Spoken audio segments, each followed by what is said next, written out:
You may realize that we're actually not so different at all. You may realize that we're actually not different at all.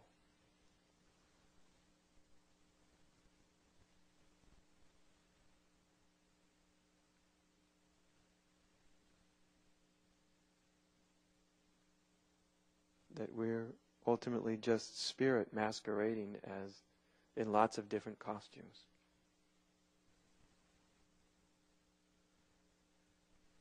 When we're in the surface of things, that's totally forgotten. That perception is gone. Because we've entered into a world created by thought. But when we get underneath, we get into a world that's uncreated by thinking. Thinking is a virtual world. It's not a real world at all. That's why everyone's so damn alienated when you get into the world of thinking. 7 billion people on the globe. Why is it that so many of them feel sort of alienated and not really met as a person, as a being? Somehow unconnected from themselves or from each other in some fundamental way. It's because of the level of perception that most people are in. They're in the perception of noise. And underneath that level, turning consciousness back onto itself, it gets very quiet.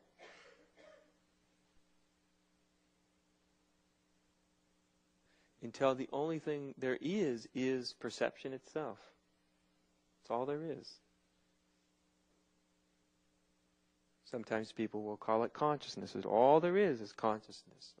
All there is awareness. All there is spirit. That's all.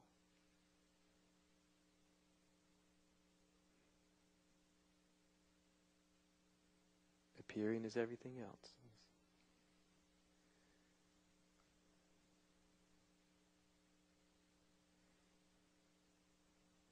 And this, I guarantee you, this is not, we talk about this in terms of spirituality, but this is not spiritual, you see. This is just reality we're talking about, you know. That's all enlightenment is. I don't know how enlightenment ever got all mixed up into spirituality and religion. It has no business being mixed up. All of that just confused it. Enlightened beings and unenlightened beings and avatars and this and that and masters and it's just the whole thing got so hopelessly mixed up. So unimaginably confused. It's all just a mishmash of humanity's greatest projections and illusions and fantasies. Has nothing to do with it. Enlightenment just means reality. That's all. It means perceiving things the way they are. Perceiving reality as opposed to living in a dream state. That's not spiritual, though. It's just truth. To see that everything is actually one thing, appearing different, but it's still one thing or one nothing, there's nothing spiritual about it. There's nothing mysterious about it. There's nothing mystical about it. It's not higher or lower states of consciousness, because we're not talking about a state of consciousness. In terms of reality, it doesn't matter. Consciousness can assume an infinite variety of states. Have you noticed? You just sit there in the body for an hour. You'll watch it. It'll be amazing. It'll manufacture this state of consciousness, and then it'll go into that state, and this state, and that state. If it agrees with what I'm saying, it'll go into a state like, ooh, that's really interesting.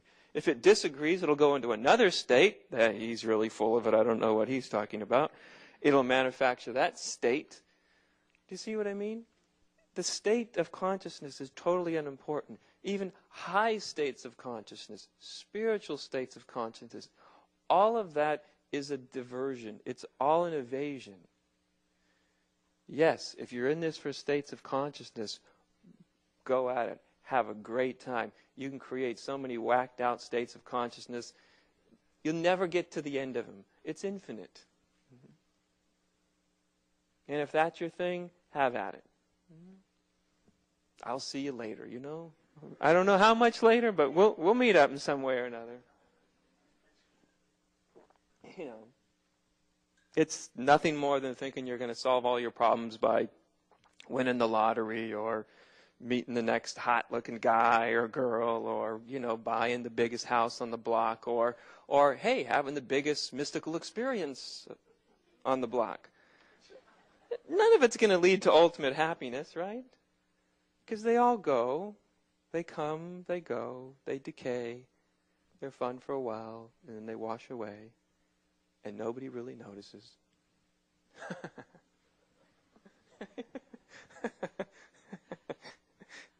We're so funny as human beings, We think we will be admired when we get something that other people don't have.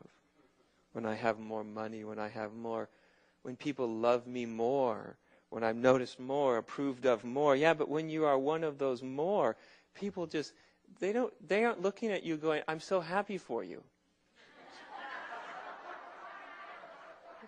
That's not how they're relating, right? Your next door neighbor is rich. You don't look and go, I'm so unimaginably happy for you, But one thinks if you were to get there, that's how everybody around you would think about you. They'd love you. They'd approve of you.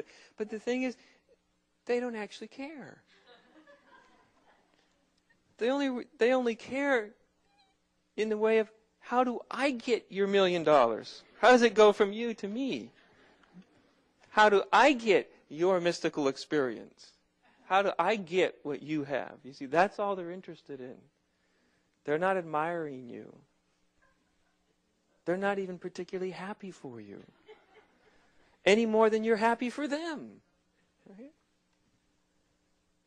So it's so important to see that this thing about spiritual awakening, enlightenment, it's not about all that. Decades ago, Trungpa Rinpoche coined a wonderful phrase, spiritual materialism. Apparently nobody listened.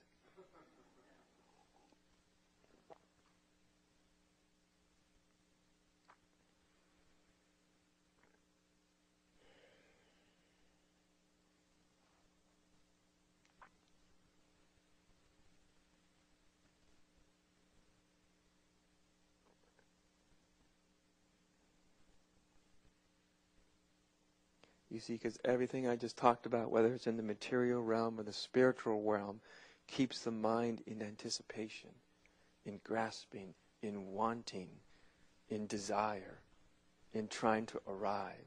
See, and all of those impulses are impulses that are derived in the noisiness of mind and have nothing to do. They are the diversions away from reality. That's what it's amazing. At a certain point, when I realized, my God, 99% of what people are doing to wake up is actually reinforcing the dream state. It's shocking. You know that old thing we tell each other to calm ourselves into a totally deluded oblivion, like all roads lead to God. No, they don't.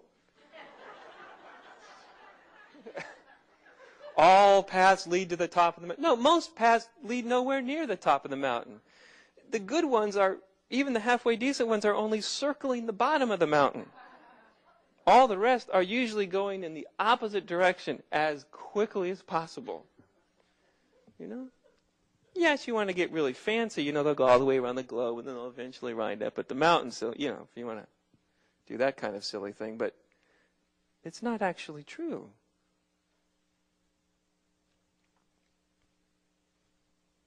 Actually, all paths lead away from the truth. How's that? All paths. There's no such thing as a path to the truth. The truth's already here. Where are you going? You see?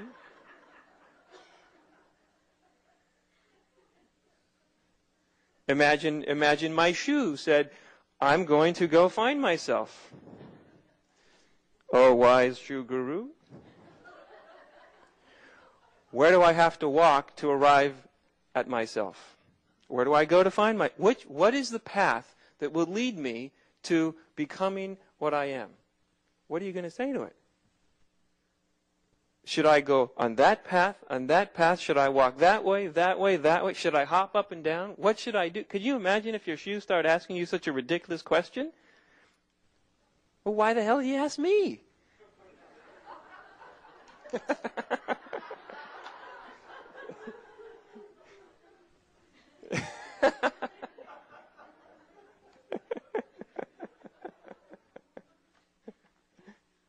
You start to see how all this stuff works? Or more important, you start to see how all this stuff doesn't work? Yeah. So what would you, well, I know it's a silly example, and I don't mean to insult your intelligence, but what would you say to a shoe that's asking how far it has to walk or in which direction to arrive at being a shoe? What would you say? You see, if you were one of the deluded shoes, you'd say, there's the path to the true shoe.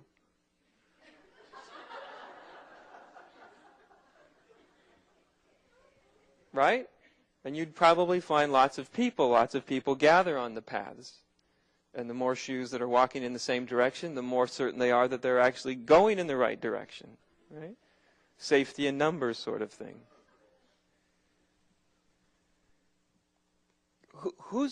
How many shoes are going to pay attention to one little shoe on the side, not on a path at all, just sort of yelling out, what are you all doing? Where are you going? Do you not know what you are? And if you don't know what you are, how are you going to find out what you are? By walking. Your walking is just an avoidance of what you are. Well, then all the shoes might stop a moment, right? Scratch their soles or something, you know.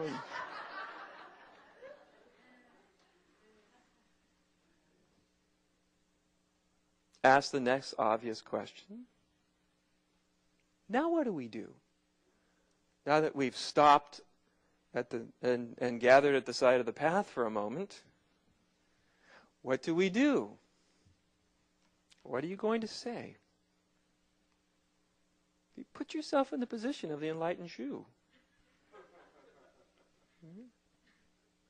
What are you going to say? What path are you going to cook up for them? Which direction are you going to tell it to walk? Do you see what I mean? So if you just imagine you're the enlightened shoe, you are in just as much of a bind as all the unenlightened shoes are. Because you can't tell them which direction to walk to become what they already are. And that's what they want. And that's what they believe in. And they literally can't imagine it being any other way.